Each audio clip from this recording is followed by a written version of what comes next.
Atma Namaste and welcome. Thank you for joining us for this special series on Arhatic Yoga. And we're focusing on the potential problems encountered during spiritual practice. So let us invoke for divine blessing first. Put your hands on your heart, raise it high up. To the Divine Supreme God, Divine Father, Divine Mother, we humbly invoke for your great blessings, your divine light, divine love, divine guidance, help, healing, and divine protection. We humbly invoke for physical healing, emotional healing. We humbly invoke for the inner strength to continue our spiritual practice. We humbly invoke for illumination. We humbly invoke for your mercy and your compassion. We thank you with gratitude, with respect, with love. Raise your hands back up to our beloved teacher, Master Twakok Sui, Lord Mahaguji Mailing, all the great ones, all the holy gurus, holy masters, saints, archangels, holy angels, and spiritual helpers. We thank you for your great blessings. We thank you with gratitude, with great respect, with tremendous love. We thank you in full faith. So be it. Okay, so I hope you have your booklets with you. So today we're going to talk about the potential problems encountered during spiritual practice, but we'll emphasize Kundalini physical syndrome. All right. So if you have your notes, what are some of the symptoms? So symptom number one is insomnia, overheating, weakening of the body, congestion. I'm just reading what's here. So weak you can't even get out of bed. Pain and discomfort. What else? Skin rashes and hypertension. What are the causes? Physical and etheric adjustment, improper diet, negative emotions, lack of releasing of energy, lack of physical exercise. All right, let's talk about it a little more. See, a lot of people don't realize that having energy, we talk about it's good, but having a lot of energy that your body cannot assimilate right away could also cause problems. So what happens is when you do your meditation intensely, specifically Arhatic Yoga, so much energy is generated. If you're not sensitive, you're not aware of it. Just to give you an idea, in other traditions, they chant one mantra, which is very powerful. That's good. They do certain stillness meditation. That is good. They might activate one chakra, two chakras. Do you realize in Arhatic Yoga, okay, let's just talk about twin hearts. In meditation twin hearts, the aura of a person, let's say your inner aura is about, let's say a foot, all right? When you do meditation twin hearts, the inner aura we've scanned have gone out 50 feet or more. That's a lot. In other words, when you meditate, if your inner aura is about this big, it goes out 50 feet. 50 feet is how many meters? That's a lot. That's what? A little less than 20 meters. From what? 1/3 meter to over 20 meters. So you could imagine how much energy you generate. And you're talking about the radius. So that's everywhere. So that's meditation twin hearts. That's two chakras. When you practice Kundalini meditation, when you bring the divine energy down and up, all your chakras are being cleansed and they're being activated. You talk about 11 major chakras. Now, if you count front, back heart, front, back solar plexus, front, back spleen, you talk about 14 chakras. All of them are being cleansed, and during the course of meditations, they're being cleansed and they're being highly activated. If meditation twin hearts activates only two chakras and your aura expands that big, what more of Kundalini? And you're supposed to do meditation twin hearts, right? You're supposed to do meditation the blue pearl, Kundalini meditation, Arhatic Dhyan. So without proper guidance and without proper practice, you could see why some of you are having certain difficulties in different parts of your life. So although today we're focusing on Kundalini physical syndrome, in the next subsequent videos, we're going to go into detail about the other types of problems some of you might encounter with the adjustment of your physical, emotional, mental, and other spiritual bodies. All right? So let's go back. What are the possible problems? Insomnia. The more you meditate, the less you sleep. Now, here's the problem.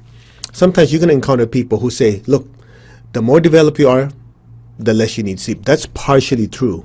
And then some people say, well, you're so advanced, you're so spiritually developed, you don't need sleep at all. Yeah, maybe. Here's the problem. When you get to a certain level, when your higher soul and incarnate soul are so united already, so much oneness between the two, that might be true. But before we get there, our body needs sleep. Let's talk about this a little more. You see, when your body sleeps, the body is given the opportunity, since it's not moving, it's immobile, right? It's immobile. Then the chakras that spin, as they absorb fresh energy, it releases dirty energy. A big part of that energy that's absorbed by the chakras is used by the body to regenerate and rejuvenate itself.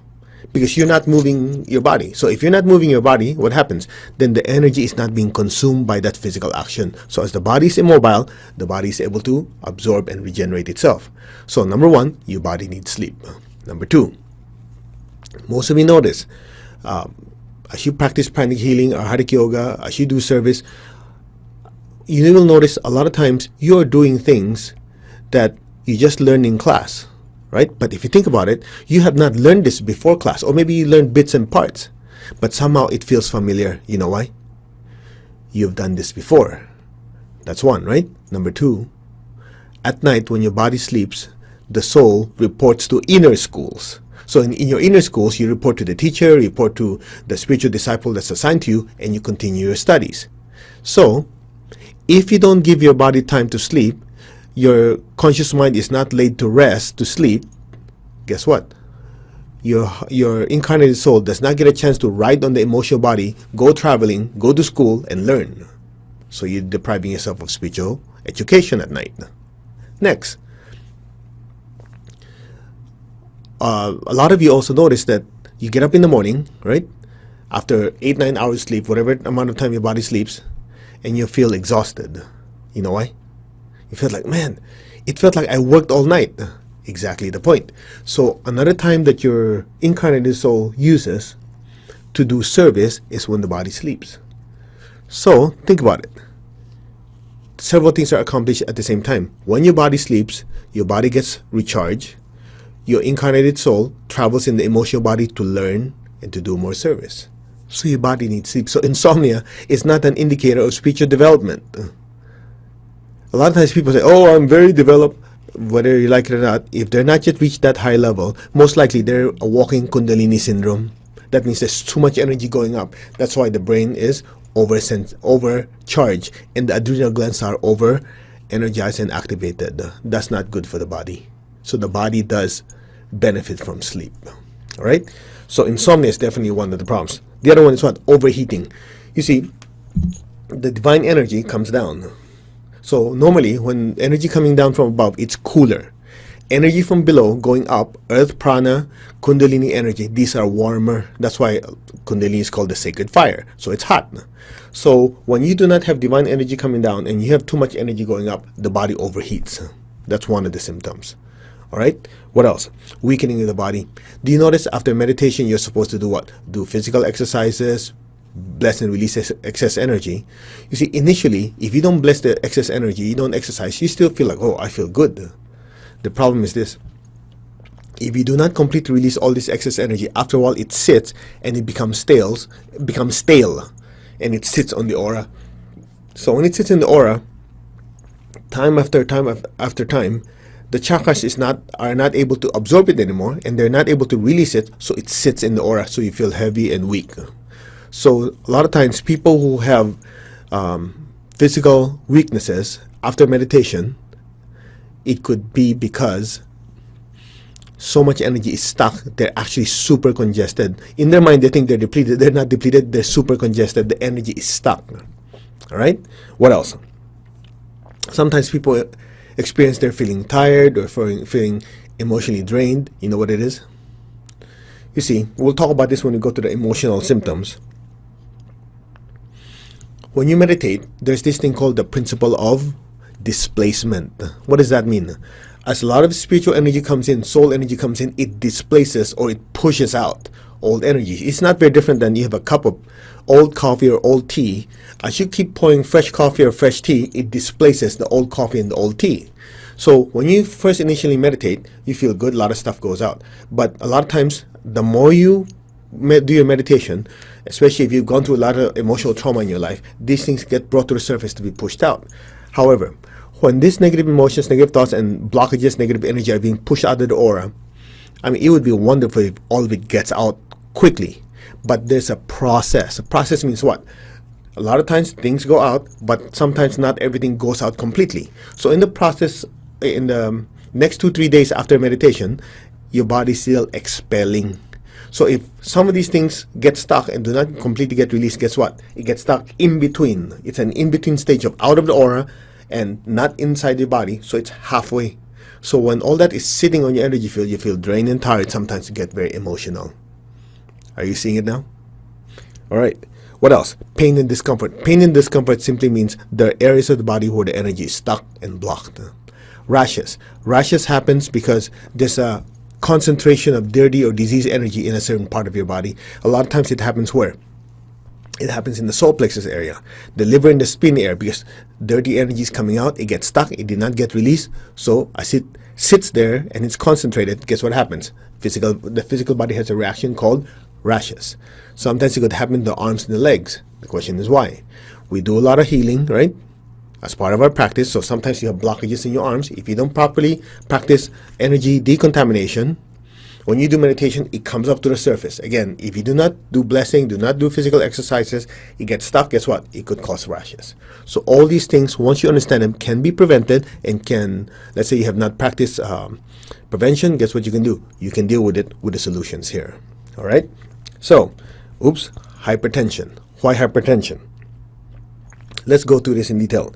Hypertension, as most of you know, is connected to the main chakra.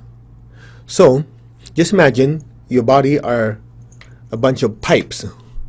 So the divine energy goes down, right? The Kundalini energy goes up. So, this could be many, many causes. One, improper practice. In other words, you overstimulate the lower chakras. Let's say before Arhatic Yoga, you did other practices. Where in traditional yoga, what do? To awaken the Kundalini, you do contractions, breathing, and everything to pull the Kundalini energy up. But as you know, the soul energy purifies the channel, awakens the Kundalini, and brings it up to the higher chakras, and it continues to regulate, right? But let's say you practiced other traditions before. I mean, let's face it, this is not the first time you got on the spiritual path, right? So you've been searching. So let's say in our old practices, we just try to stimulate the Kundalini energy without the corresponding divine energy coming down, or not enough of it to cleanse and regulate. So guess what happens? If these are the pipes, if there are blockages, if the Kundalini energy is coming up and the channels are not clean, let's say it gets stuck in the lower back. Well, guess where your lower back is? That's where the men and the kidneys are. So let's say the energy gets stuck there. So if it gets stuck, then the kidneys are overstimulated, the adrenals are overstimulated, so your body gets what? Overheated, your body cannot sleep, and since so much energy is triggering the main chakra, it's all stuck there, the main chakra is overstimulated, it manifests as hypertension or high blood pressure, you see? So all these things, number one, if you understand it, you know how to prevent it from happening. So in Arhatic Yoga, if you follow the techniques properly, it prevents it, and if you already have stuff going on, the solutions are given to you. Clear? So the chakras have to be cleansed, more divine energy has to come down, and so on and so on. We'll go through it. So you could see, just with these symptoms, you get an idea how improper spiritual practice, either presently or from before, could lead to some of these problems. So let's go through it again. What are the causes? Number one, physical and etheric adjustment. All right? Your body's not used to having that much energy flowing through it. There are still blockages. So obviously it will cause problems. So you have to give it time. You have to go through the solutions we're going to go through, cleansing, exercising, blessing, to release all the old energy and also allow the body to raise in vibration to match the spiritual energies accumulating. Right? Okay, what else? Improper diet. So you already know this. If you're practicing Arhatic Yoga preparatory level, you can eat whatever you like, just no pork, no catfish, no eel, no fish without scales. So all these different kinds of food block the solar plexus chakra. It also dirties the aura. I mean, pork specifically makes the aura very, very dirty. So just imagine you're generating so much energy, but it cannot flow freely because there are blockages from the diet, right?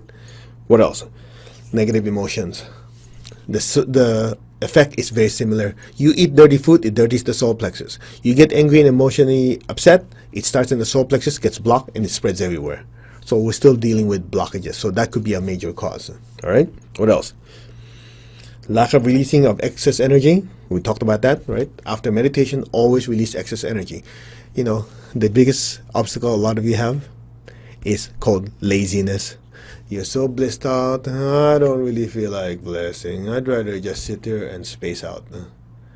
As comfortable and nice as you can get away with it maybe 3 times, 4 times. After a while, you will notice the more you don't do it, the more you don't feel like doing it. So you feel drained, you feel tired, and you know what? After a while, you don't even feel like meditating anymore. All of this can be prevented. You just have to have the awareness to say, look, no matter what it is, I have all this excess energy. Use it to bless your friends, your loved ones, bless pranic healing or Hatha Yoga to spread, bless your projects. Harness that energy that's already there for good, rather than just let it sit there, you space out, and the body gets weak. All right? Lack of physical exercises. You see, actually, this is something that's very interesting. When you do your spiritual practice and meditation, so much spiritual energy comes in. So you don't feel like exercising, right? But actually, the secret is doing the exercise. You know why? If you do the proper exercises afterwards, you're actually taking all that subtle energy that's flowing through your body, right? If you do the proper exercise, you're able to capture that energy, capture it, stuff it into your cells, your bones, and your muscles, and actually help your body regenerate and heal itself faster. In plain English, you can actually harness that subtle spiritual energy, capture it, right? Stuff it into your cells, and slow down the aging process if you do it properly. The opposite is what happens. Your body gets tired and drained and super congested.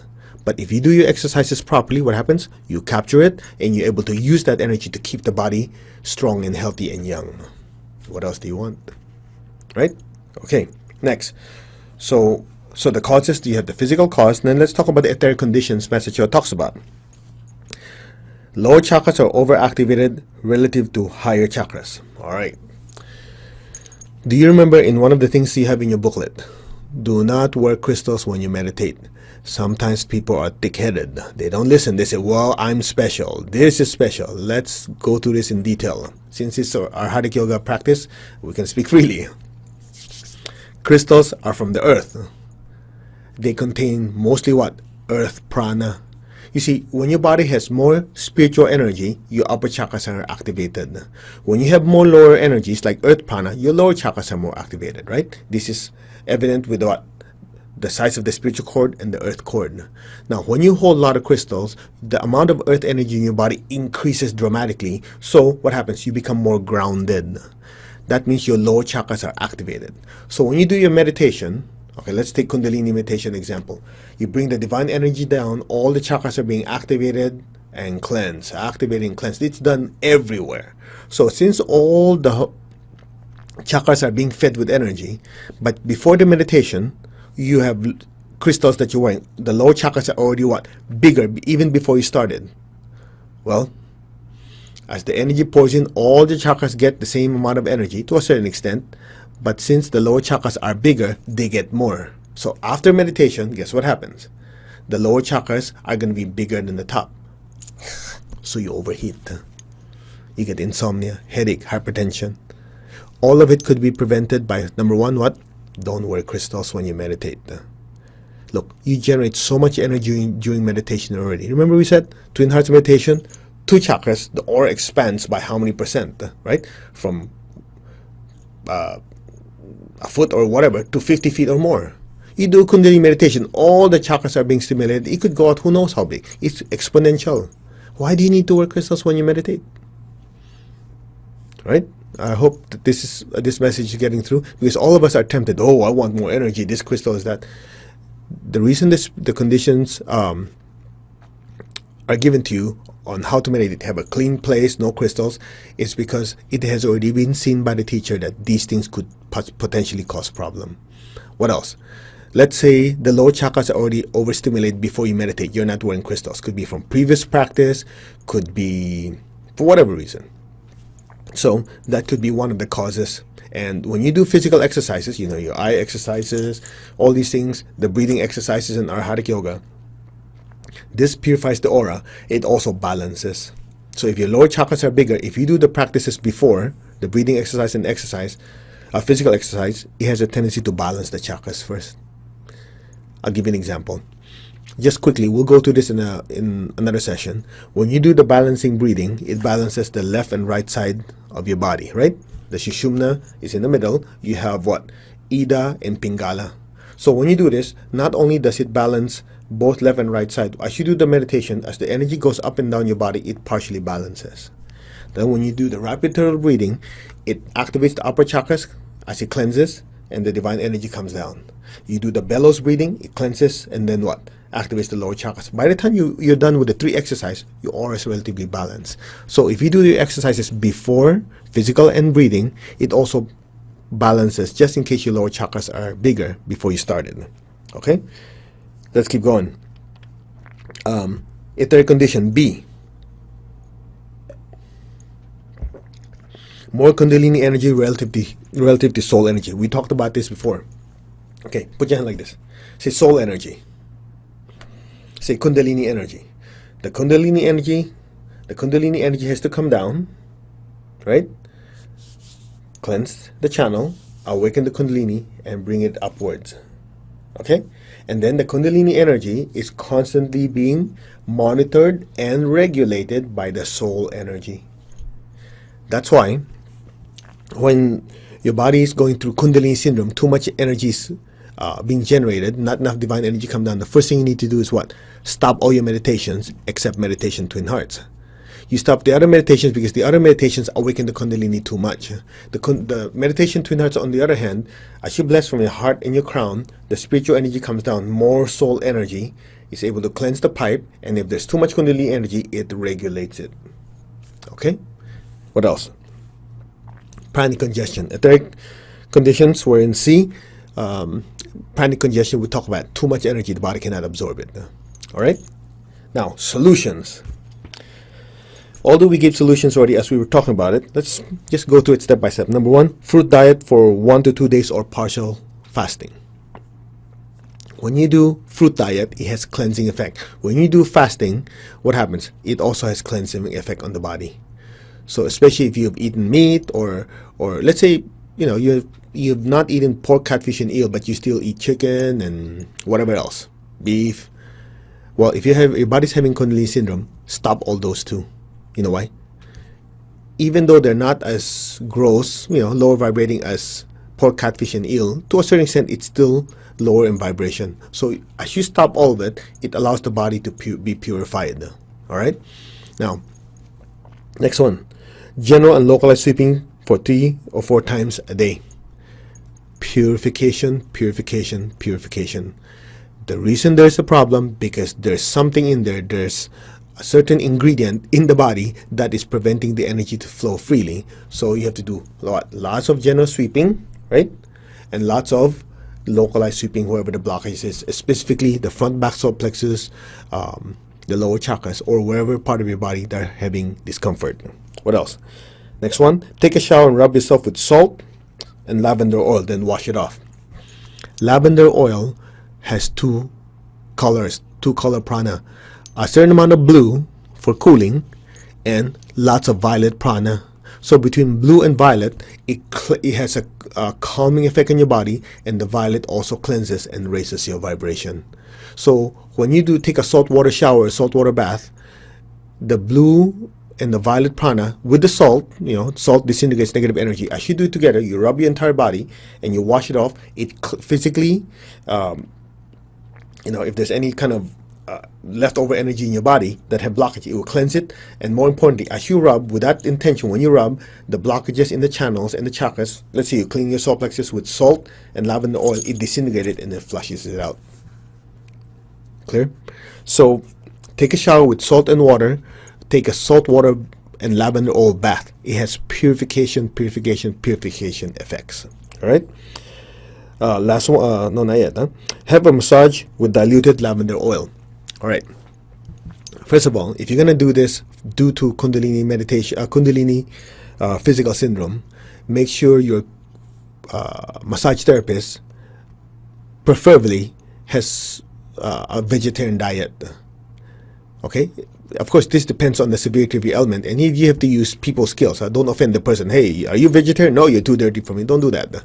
Just subtly ask or get the word around. Find somebody who's also, let's say, an Arhatic yogi who's vegetarian, so that when they're doing massage on you, using lavender oil, as their oil base, not that oil base, the oil with lavender oil in it, so that as they do massage, the blue and violet energy of the lavender oil can go in, can purify the channels. As they do massage, they can squirt out the old dirty red energy that's stuck in your body due to Kundalini syndrome.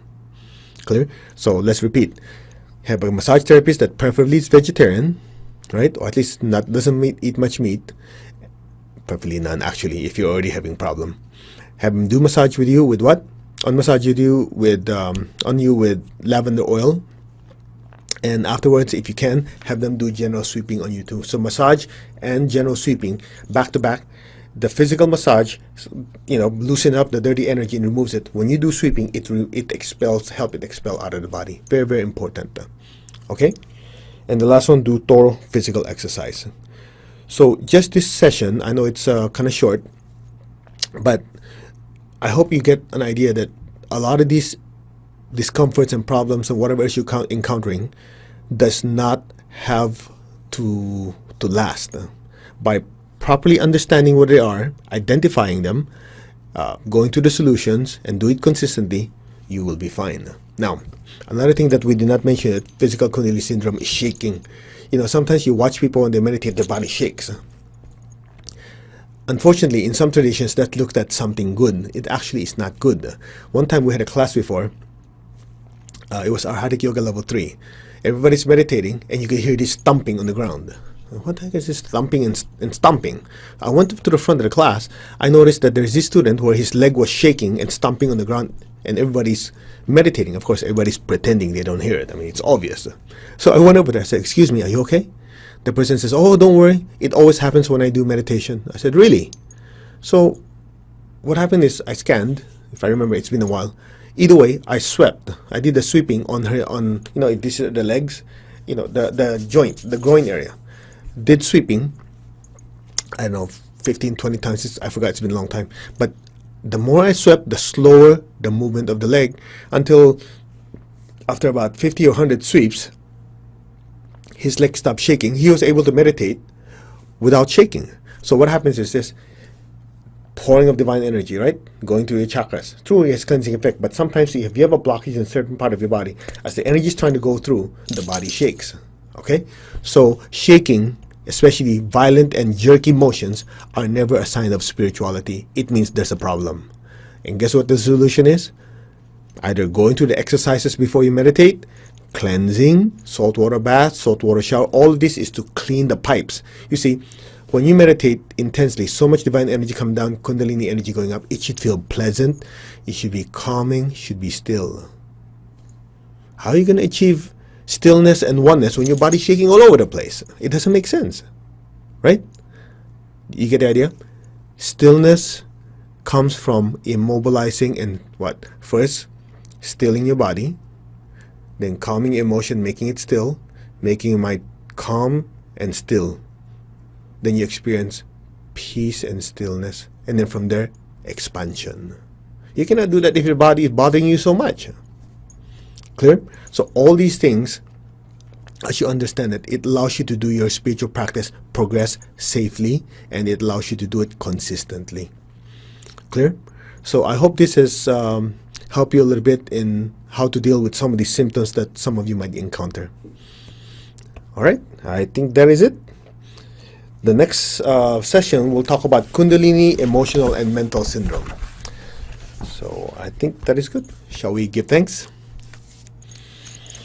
To the Divine Supreme God, Divine Father, Divine Mother, we thank you for your great, great blessings. With gratitude, respect, and love. To Master Chokoksui, to Lord Mahaguru Jumailing, all the great ones, all the holy gurus, holy masters, saints, archangels, holy angels, and spiritual helpers, we thank you for your great, great blessings. We thank you. With gratitude, with great respect, with tremendous love, we thank you. All right. So I hope this short session has helped you a little bit in identifying and, of course, more importantly, having the solution to help you with some of these problems that might have come up, and hopefully get rid of them. All right. What else?